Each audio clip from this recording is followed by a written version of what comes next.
Nagbabalik ang PTV Balita ngayon. Naghain na resolusyon si Senator Sherwin Gatchalian para maimbestigahan ang pagguho ng landfill sa Binaliw, Cebu. Ani Gatchalian, dapat itong imbestigahan dahil kung hindi, posibleng maulit pa ito, hindi lang sa Cebu kundi sa ibang landfill sa bansa.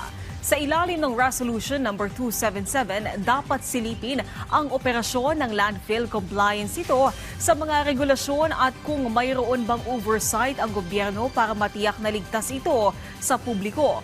Matatandaan na ang pagguho ng landfill sa Cebu noong January 8 ay nagdulot ng pagkasawi ng nasa 30 individual.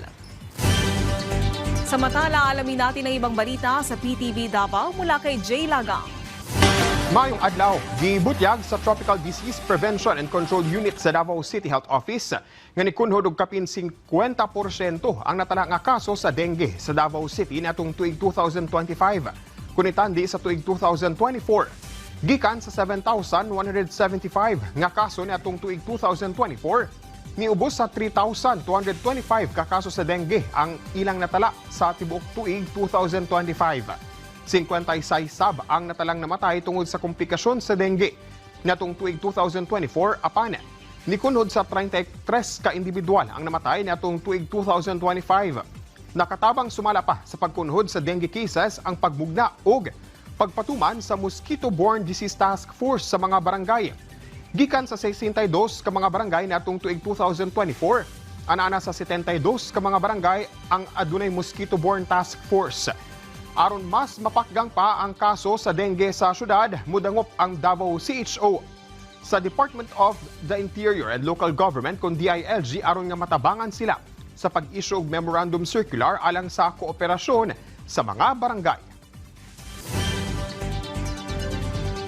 Anana sa kapin 90% ang accomplishment rate sa administrative building, powerhouse o water supply system sa nagaparahing pagtukod sa Central Mindanao Airport nga nahimutang sa Barangay Tawan-Tawan, Mlang, Cotabato.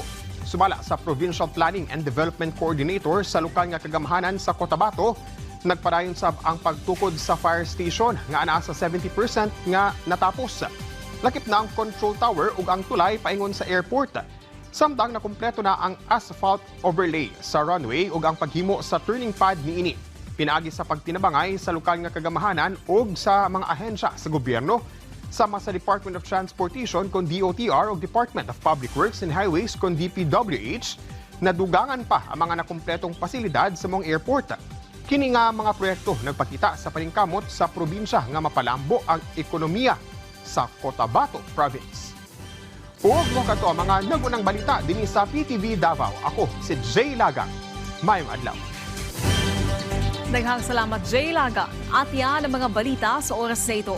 Para sa iba pang update, i-follow at i-like kami sa aming social media sites at PTV PH. Ako po si Naomi Tiburcio para sa Pambansang TV sa Bagong Pilipinas.